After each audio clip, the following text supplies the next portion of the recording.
হ্যাঁ ভিউয়ার্স, এখান থেকে অবশ্যই আমরা একটা খাতা কলম নিয়ে যা যা নিজের প্রয়োজন সেগুলো নোট করে নেব এবং আমাদের যে সকল বোর্ড বই আছে সেই বই থেকে অনুসরণ করার চেষ্টা করব। চলুন দেখা যাক কিভাবে সহজ নিয়মে ফ্যাক্টোরিয়াল বিন্যাস ও সমাবেশ আমরা বুঝতে পারি। এই অধ্যায় পাঠ শেষে শিক্ষার্থীরা জানতে পারবে হলো গণনা, যোজন ও গুণন বিধি ব্যাখ্যা করতে পারবে ও প্রয়োগ করতে পারবে, বিন্যাস ব্যাখ্যা করতে পারবে, এন ফ্যাক্টোরিয়াল ব্যাখ্যা করতে পারবে অর্থাৎ ফ্যাক্টোরিয়াল কি সেটা জানতে পারবে, বিন্যাসের সংখ্যা নির্ণয়ের বিভিন্ন সূত্র প্রমাণ ও প্রয়োগ করতে পারবে, সমাবেশের সংখ্যা নির্ণয়ের বিভিন্ন সূত্র প্রমাণ ও প্রয়োগ করতে পারবে, সম্পর্ক সমাবেশের সংখ্যার সূত্র প্রমাণ করতে পারবে, NCR plus NCR minus one সমান এন প্লাস ওয়ান সিআর সূত্রটি প্রমাণ ও প্রয়োগ করতে পারবে, শর্তাধীন সমাবেশ ব্যাখ্যা করতে পারবে এবং সূত্র প্রতিপাদন করতে পারবে। এই 8টি নিয়ম হলো বিন্যাস এবং সমাবেশ অধ্যায় সম্পর্কিত। তো আজকে আমরা আলোচনা করব প্রথম গণনার যোজন ও গুণন বিধি, বিন্যাসের ব্যাখ্যা আর এন ফ্যাক্টোরিয়ালের ব্যাখ্যা, এই 3টে টপিকস সাথে সমাবেশের সংজ্ঞাটা নিয়ে আসবো। চলুন দেখি আমরা এই 3টে টপিকস কিভাবে সহজে আমরা আয়ত্তে আনতে পারি। তো ফ্যাক্টোরিয়ালটা হলো n থেকে 1 পর্যন্ত সকল স্বাভাবিক ক্রমিক সংখ্যাগুলির গুণফলকে ফ্যাক্টোরিয়াল বা বাংলায় গৌণিক n বলে। অর্থাৎ আমরা বলতে পারি 1 থেকে n পর্যন্ত যদি 4 ফ্যাক্টোরিয়াল বলতে চাই তাহলে 1 2 3 4, এই যে 1 থেকে 4 পর্যন্ত যে সকল গুণফল ক্রমিক স্বাভাবিক সংখ্যার গুণফল, এটাকে আমরা বলবো একসাথে ফ্যাক্টোরিয়াল। একে n ফ্যাক্টোরিয়াল প্রতীক দিয়ে প্রকাশ করা হয়। n ফ্যাক্টোরিয়াল প্রতীকের সাহায্যে লেখা যায়। তো আমরা দেখি n ফ্যাক্টোরিয়াল মানে কি। n ক্রমিক যেহেতু তাহলে একটা একটা করে কমবে, তাহলে n পরেরটা n - 1 n - 2 এইভাবে চলমান থেকে 3 2 1। যদি আমরা n - 1 ফ্যাক্টোরিয়াল থেকে পেতাম তাহলে n - 1 n - 2 n - 3 ... 3 2 1। আমরা যদি n - 2 ফ্যাক্টোরিয়াল পেতাম তাহলে n - 2 n - 3 n - 4 3 2 1 এই পর্যন্ত। অর্থাৎ আমরা যদি একবারে n ফ্যাক্টোরিয়াল বলি তাহলে n তো থাকবেই, এই অংশটুকুকে আবার আমরা কি জানি n - 1 ফ্যাক্টোরিয়াল। আবার যদি এখান থেকে বের করতে চাইতাম যে n - 2 ফ্যাক্টোরিয়াল রাখতে চাচ্ছি তাহলে n * n - 1 * n - 2 ফ্যাক্টোরিয়াল, এভাবে চলমান। তো আমরা বিশেষ কিছু বৈশিষ্ট্য দেখে আসি যে 0 ফ্যাক্টোরিয়াল অর্থাৎ 1, এটা একদম কমন বৈশিষ্ট্য এটার, যা সংজ্ঞায়িত নয়, এটি একটি পৃথক সংজ্ঞা বা কনভেনশন সৃষ্টি আর কি। অ্যাকচুয়ালি 0 ফ্যাক্টোরিয়াল সমান 1 ধরলে বিন্যাস সুবিধা হয়। যেমন 5 ফ্যাক্টোরিয়াল মানে 5, যেমন 5 ফ্যাক্টোরিয়াল মানে 5 4 3 2 1, অর্থাৎ এইগুলোর গুণফল হচ্ছে 120। তবে আমরা কয়েকটা জিনিস জেনে রাখবো, নোট এইগুলো ঠিক দিয়ে রেখেছি, নোট। অর্থাৎ n যদি বেজোড় হয় তাহলে -n ফ্যাক্টোরিয়ালের মান হবে না। n যদি জোড়ও হয় তো -n ফ্যাক্টোরিয়াল হবে না। 1 - n ফ্যাক্টোরিয়াল সমান 0, k - n ফ্যাক্টোরিয়াল, আসলে মাইনাস কোন সংখ্যার ফ্যাক্টোরিয়াল হয় না, এটাই বোঝানো হয়েছে। দেখে আসি যে 7 ফ্যাক্টোরিয়াল মানে আমরা কি বুঝি আসলে। 7 6 5 4 3 2 1। এখন এখান থেকে 7 যদি রেখে দিই তাহলে এখান থেকে এই পর্যন্ত 1 2 3 4 5 6 এই পর্যন্তকে আমরা একবারে 6 ফ্যাক্টোরিয়াল বলতে পারি। এটাই বললাম। আবার 6 ফ্যাক্টোরিয়াল না রেখে আমি 7 আর 6 দুটোই রেখে দেবো, তাহলে এখান থেকে 1 2 3 4 5 5 পর্যন্ত 5 ফ্যাক্টোরিয়াল এভাবে বলতে পারি। হ্যাঁ, আবার যদি 7 ফ্যাক্টোরিয়ালটা রাখলাম কিন্তু তার সামনে একটা 8 গুণ করে দিলাম, তাহলে 8 * 7 ফ্যাক্টোরিয়াল মানে 7 6 5 4 3 2 1। তাহলে এখন এখান থেকে একবারে 1 থেকে কি 8 পর্যন্ত কি হলো, একই ক্রমিক সংখ্যাগুলোর গুণফল আছে, তাহলে 8 ফ্যাক্টোরিয়াল হয়ে গেল। তাহলে 8 * 7 ফ্যাক্টোরিয়াল মিনিংটা হলো ওই বড় যেটা থাকে সেটার ফ্যাক্টোরিয়াল। যেমন এখানে 4 * 3 ফ্যাক্টোরিয়াল, তাহলে অবশ্যই আমরা বুঝবো যে 4 3 2 1 তার মানে একবারে 4 ফ্যাক্টোরিয়ালটাকেই মিনিং করতেছে। এই ছিল আমাদের ফ্যাক্টোরিয়াল সম্পর্কিত ধারণা। তবে আমরা একটা ফ্যালাসি দেখে আসি। ফ্যালাসি অর্থাৎ আমরা যদি অনলাইনে সার্চ দিই ফ্যালাসি বলে, তাহলে অনেক ধরনের গাণিতিক যুক্তি যা ভুল সেইগুলো কিন্তু পাওয়া যাবে। Fallacy FALLACY fallacy. 0 ফ্যাক্টোরিয়াল মানে হলো 1, আবার 1 ফ্যাক্টোরিয়াল মানেও হলো 1, তাহলে 0 ফ্যাক্টোরিয়াল সমান কি 1 ফ্যাক্টোরিয়াল। 0 ফ্যাক্টোরিয়াল যদি উঠিয়ে দিই তাহলে 0 সমান 1, আসলে কি 0 সমান 1 সম্ভব? তাহলে এটাকে একটা যুক্তি দোষ বা ফ্যালাসি বলা হয়। আমরা অনলাইনে ফ্যালাসি নামে সার্চ দিলে অনেক এই ধরনের যুক্তি খুঁজে পেতে পারি। এখন প্রমাণ করবো যে জিরো ফ্যাক্টোরিয়াল মানে যে 1, এটি কিভাবে বের করা যায়। তো আমরা জানি যে n ফ্যাক্টোরিয়াল মানে n × n-1। এখন এই জায়গায় n এর মান 1 বসিয়ে দেব, এটি 1 ফ্যাক্টোরিয়াল হলো, আর এখানে n এর মান 1, এখানে 1 - 1 ফ্যাক্টোরিয়াল, তাহলে 1 ফ্যাক্টোরিয়াল, আর এখানে 1 0 ফ্যাক্টোরিয়াল। 1 ফ্যাক্টোরিয়াল মান তো 1, তাহলে এই 1 ভাগ কত দেব, 0 ফ্যাক্টোরিয়াল মান 1।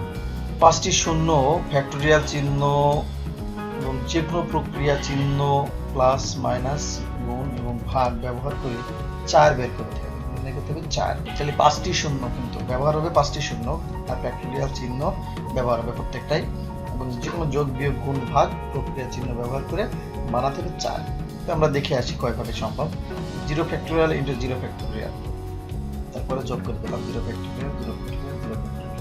তাহলে এখানে 1 গুণ 1 মানে 1, তাহলে 1, এখানে 1 1 1, তাহলে সবগুলো যোগ করলে এখন 1 2 3, আর এই দুটো গুণ করলে 1 4। এবার যদি ভাগ করি 0 ফ্যাক্টোরিয়াল ভাগ 0 ফ্যাক্টোরিয়াল, তাহলে 1 ভাগ 1 মানে 1, আবার 1 1 1, মোট মিলে আবার 4। 0 ফ্যাক্টোরিয়াল পাওয়ার 0 factorial, 0 factorial plus 0 factorial plus 0 factorial, 1 পাওয়ার 1, তার মানে আবার 4। তাহলে এই 3 উপায়ে আসলে কি 5টি শূন্যকে 4 বানানো সম্ভব, কারণ 5টি শূন্য ফ্যাক্টোরিয়াল করলে 5 হওয়ার কথা ছিল, কিন্তু এমন প্রক্রিয়া ব্যবহার করতে বলা হয়েছে যেখানে উত্তরটা 4 আসবে। চলুন এই পর্বে আমরা বিন্যাস বা পারমুটেশন শব্দটি দেখে আসি।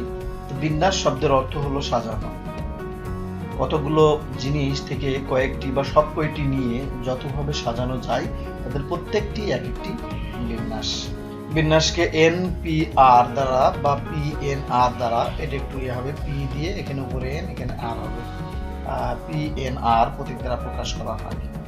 NPR এর অর্থ হলো উপরেরটা উপরের ফ্যাক্টোরিয়াল হবে, N আছে উপরে, উপরের ফ্যাক্টোরিয়াল হবে, আর R হলো এই দুইটার পার্থক্য, N আর R এর পার্থক্য হলো নিচের ফ্যাক্টোরিয়াল হবে। বিন্যাসকে NPR বা এখানে P উপরে NR হবে, এটা P এখানে হবে, আর NRR PNR বা P ব্র্যাকেট দিয়ে NR প্রতীক দ্বারা প্রকাশ করা হয়। NPR সমান হলো উপরেরটা উপরের ফ্যাক্টোরিয়াল হবে, আর এই দুইটার পার্থক্য নিচের ফ্যাক্টোরিয়াল হবে। তবে NR R উভয়ই কিন্তু অবশ্যই স্বাভাবিক সংখ্যা হতে হবে, কোনো সময় ভগ্নাংশ হলে চলবে না। আমরা একটা ছোট্ট উদাহরণের মাধ্যমে দেখি যে ABC 3টি রাশি হতে 2টি করে রাশি নিয়ে বিন্যাস সংখ্যা। তো AB BA, BC CB, AC CA, মোট 6টি। আচ্ছা দেখি তো ABC তে AB আর BA জোড়ায় জোড়ায়, BC আর CB, AC আর CA। আমরা যদি AB এর সাথে DUL ডুল আব্দুল, আবার BA DUL প্রত্যেকটার সাথে DUL যুক্ত করে দিই, তাহলে বাদল। এটা BC DUL, এটা CB DUL সাবদুল, এটা আব্দুল AC DUL, এটা কাডুল CA DUL কাডুল। তাহলে 6 জন নাম আসলো, কিন্তু একই শব্দ কিন্তু হয়নি। অতএব এটা যে 6টা বিন্যাস হয়েছে, এই বিন্যাস বস্তুগুলোকে একটি বিশেষ ক্রম অনুসারে সাজানো হয়। বিন্যাসের মূল কথা হলো নড়াচড়া করা, অর্থাৎ মুভ করা। মুভ করলে বিন্যাস হবে, আর না করলে বিন্যাস হবে না। যদি AB আর AB থেকে যেত তাহলে আব্দুল আব্দুলি হতো, এটা কিন্তু বাদুল হতো না। সেই ক্ষেত্রে অবশ্যই মুভ করতে হবে, AB আর BA উল্টো ইন্টারচেঞ্জ হয়েছে, হ্যাঁ এরকম মুভ করতে হবে, তাহলে বিন্যাস হবে। সমাবেশ কম্বিনেশন, কতগুলো জিনিস থেকে কয়েকটি বা সব কয়টি নিয়ে এদের অবস্থান ক্রম বিবেচনা না করে যতভাবে বাছাই বা নির্বাচন বা দল গঠন করা যায় তাদেরকে প্রত্যেকটিকে এক একটি সমাবেশ বলে। সমাবেশকে NCR বা C হবে মাঝখানে, CNR বা CNR বা NR এই প্রতীক দ্বারা প্রকাশ করা হয়। সমাবেশের দল গঠনের সময় অন্তর্ভুক্ত বস্তুগুলো পরস্পর অবস্থান ক্রমকে উপেক্ষা করে। চলুন দেখি উদাহরণটা। ABC 3টি হতে 2টি করে সমাবেশ নিলে AB আর BA, আসলে A আর B দুইজন ব্যক্তি, B আর A দুইজন ব্যক্তি, তো দুইজন ব্যক্তি তো আসলে একই ব্যক্তি বোঝাচ্ছে, আব্দুল আর বাদল, আর এখানেও বাদুল আর আব্দুল, আসলে দুইজন ব্যক্তি আলাদা করে লেখার তো নেই, যে কোনো একজনকে লিখলেই হচ্ছে, এটা কিন্তু একটা সমাবেশ হচ্ছে। আবার বাদুল কাদুল, আবার এখানে কাদুল বাদুল, তাহলে এই যে দুইজন ব্যক্তি হয়তো আগে বিশে লেখা হচ্ছে কিন্তু ক্রমর কিন্তু কোনো পরিবর্তন হচ্ছে না, এটাকে বলা হচ্ছে সমাবেশ। অর্থাৎ মোট এ বি, এখানে কয়টা এবিসিতে এ বি বি এ একই জিনিস, বিসি সি বি একই জিনিস, এসি সি এ একই জিনিস, তাহলে এই একটা দল, একটা দল, একটা দল, এই তিনটে দল হয়েছে, তার অর্থাৎ সমাবেশ হচ্ছে এই তিনটে দলের সমাবেশ। আমরা সমাবেশকে এনসিআর অর্থাৎ উপরেরটা উপরের ফ্যাক্টোরিয়াল আর নিচেরটা আর ফ্যাক্টোরিয়াল, তাহলে উপরেরটা উপরে হবে, নিচেরটা নিচেই হবে, আর এই দুইটার পার্থক্য নিচেই হবে n - r ফ্যাক্টোরিয়াল। এই যে এটা ছিল সমাবেশের গাণিতিক ফর্ম। আমরা সি দিয়ে সমাবেশের প্রতীক প্রকাশ পাবো, কম্বিনেশন সি দিয়ে, আর বিন্যাসেরটা হলো পি দিয়ে। তো এখন দেখি 5p2 5 ফ্যাক্টোরিয়াল আর নিচে হলো এই দুইটার পার্থক্য, যেহেতু p তাহলে আমরা কি বিন্যাস বোঝাচ্ছে, তাহলে দুইটার পার্থক্য নিচে ফ্যাক্টোরিয়াল। তো 5 ফ্যাক্টোরিয়াল অর্থ হলো 5 4 3 2 1, আর এখানে 5 বিয়োগ 2 মানে 3 3 2 1, 3 2 1 আর 3 2 1 কেটে গেলে 5 * 4 মানে 20। একইভাবে 5c2 5 ফ্যাক্টোরিয়াল 2 ফ্যাক্টোরিয়াল, যে উপরেরটা উপরে নিচেরটা নিচেই, আর দুইটার পার্থক্য নিচেই, তাহলে এখন এটা 5 4 3 2 1, আর এখানে হচ্ছে 2 ফ্যাক্টোরিয়াল মানে 2 * 1 অর্থাৎ 2, আর 5 বিয়োগ 2 ফ্যাক্টোরিয়াল মানে 3 2 1, 3 2 1 কেটে গেল, আর এখান থেকে 2 2 কেটে গেল, তাহলে 2 থেকে 10। তাহলে এটা আমরা ভেঙে দেখতে পেলাম। তবে এটি ক্যালকুলেটরও আমরা করতে পারি, আমাদের যে সকল সায়েন্টিফিক ক্যালকুলেটরগুলো আছে, আমরা প্রথমে 5 দেব, তারপর শিফট চেপে দেখব যে হলুদ রঙের সি বা পি প্রতীক আছে ক্যালকুলেটরে, শিফট চেপে ওইটা দিলে পি প্রতীক উঠবে, এরপর 2 দেব, সমান চাপ দিলে 20 চলে আসবে।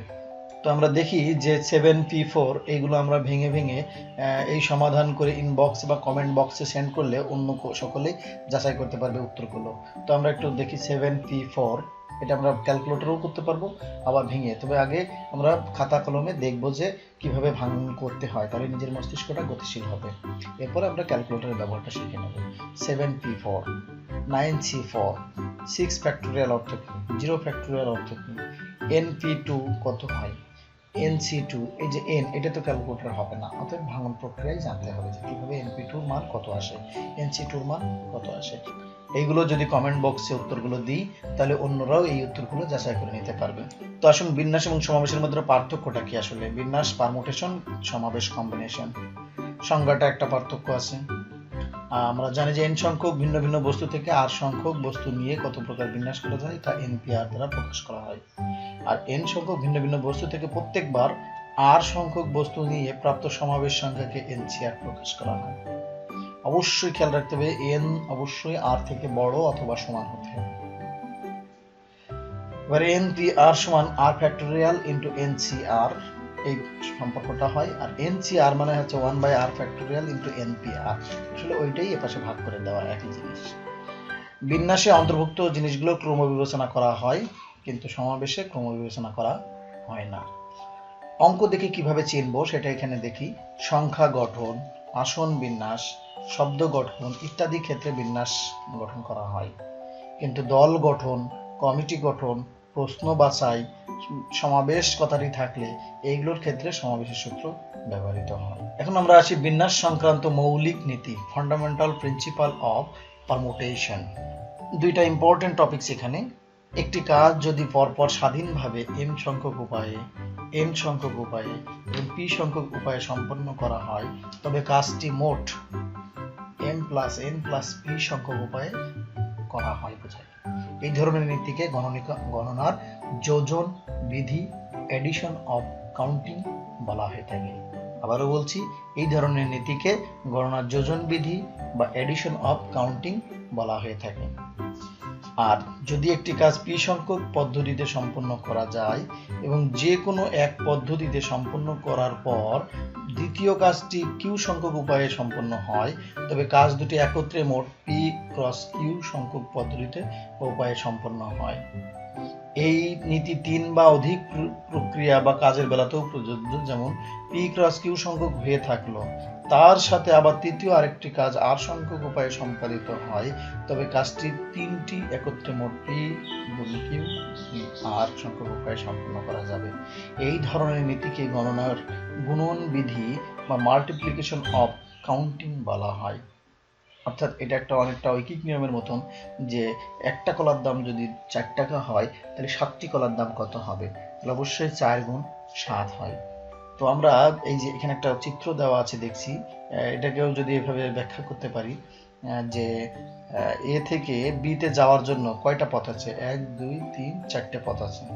এখন আমি সিতে যেতে চাচ্ছি, তাহলে আমি এই পথে যেয়ে এখানে এই পথে যেয়ে এখান থেকে এই পথেও যেতে পারি, এটাও যেতে পারি, এটাও যেতে পারি, এটাও যেতে পারি, এটাও যেতে পারি। তাহলে এখান থেকে এই এ থেকে বি তে পৌঁছালাম একটা পথে, কিন্তু বি থেকে সি তে পথে পৌঁছাতে কয়টা, 5টা পথ। তাহলে একটার জন্য কয়টা হলো, 5টা পথ হলো। এবার দ্বিতীয়টায় যদি আমি যেতে চাইতাম, দ্বিতীয় যে আবার 5টা হতো, তাহলে আগের 5 আর এই 5 কত হলো, 10টা হলো, অর্থাৎ 5 যোগ 5। তৃতীয়টাতে জন্য আবার 5, তাহলে 5 যোগ 5 যোগ 5। চতুর্থটার জন্য আবার 5, তাহলে 4 বার হতো কি 5। তাহলে 4 বার যদি 5 যোগ করি, যে 5 যোগ 5 যোগ 5 যোগ 5, তাহলে একবারে সংক্ষেপে কি 4 গুণ 5 বলা যায়, কারণ যোগের সংক্ষিপ্ত রূপই হচ্ছে গুণ। তাহলে এ থেকে সি পর্যন্ত যেতে 20 বার, অর্থাৎ 4 গুণ 5 বার হলো। এখন এইভাবে যদি যেতে চাই, তো আমরা এখানে একটু উদাহরণটা সেভাবেই লিখে রেখেছিলাম, যে এ শহর হতে ডি শহরে যেতে হলে বি ও সি শহরকে অতিক্রম করে যেতে হয়, কিন্তু এ থেকে বি তে যেতে সম্ভাব্য 4টি ব্যবস্থা আছে। আবার বি হতে সি তে যেতে সম্ভাব্য 5 প্রকার ব্যবস্থা আছে, এবং সি হতে ডি তে যাওয়ার জন্য সম্ভাব্য 3 প্রকার ব্যবস্থা আছে।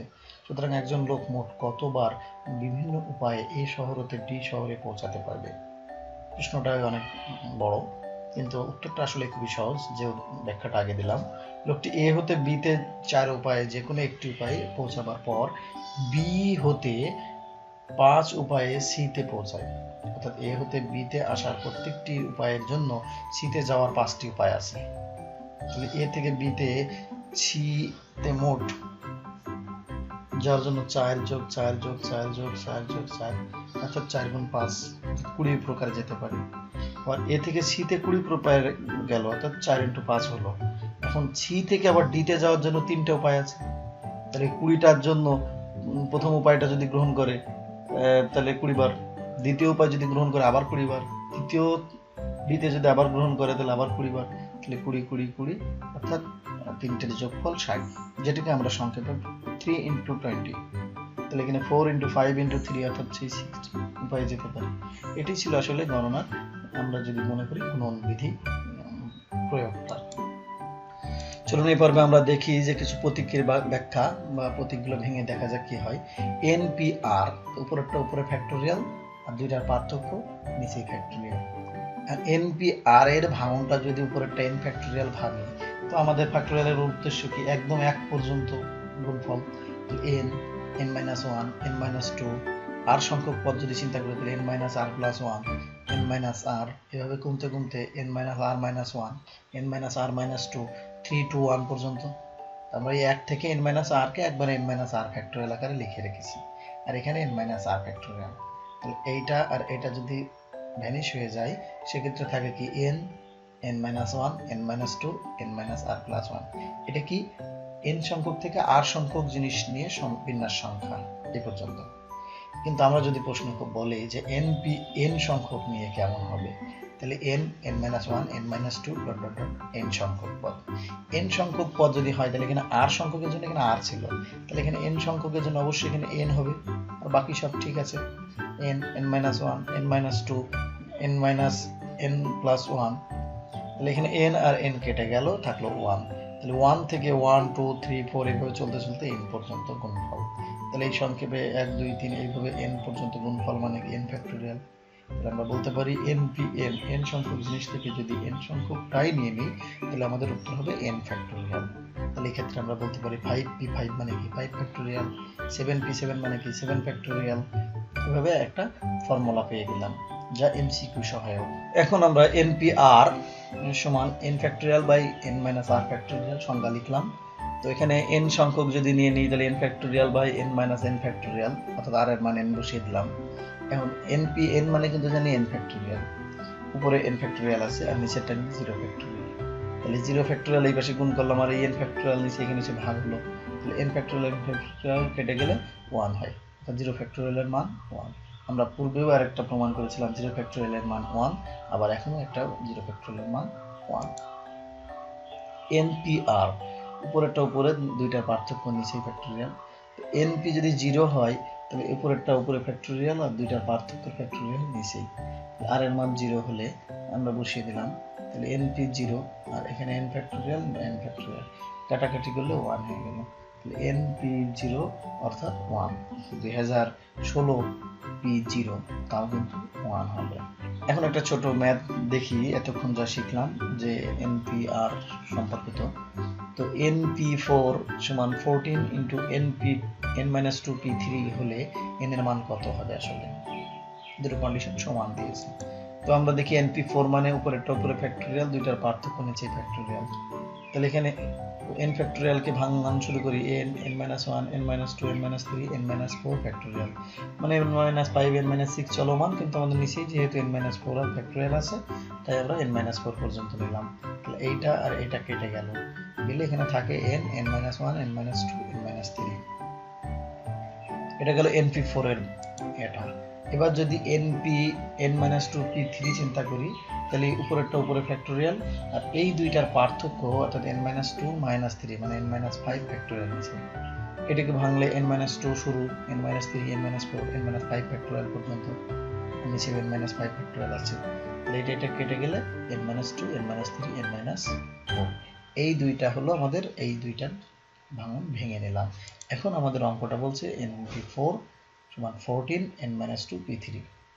তাহলে np4 এর ভ্যালু হচ্ছে আমরা যেটা পেয়েছি সেটা এখানে বসিয়ে দিলাম, 14 n-2p3 এর ভ্যালু যেটা সেটাও পেয়েছি বসিয়ে দিলাম।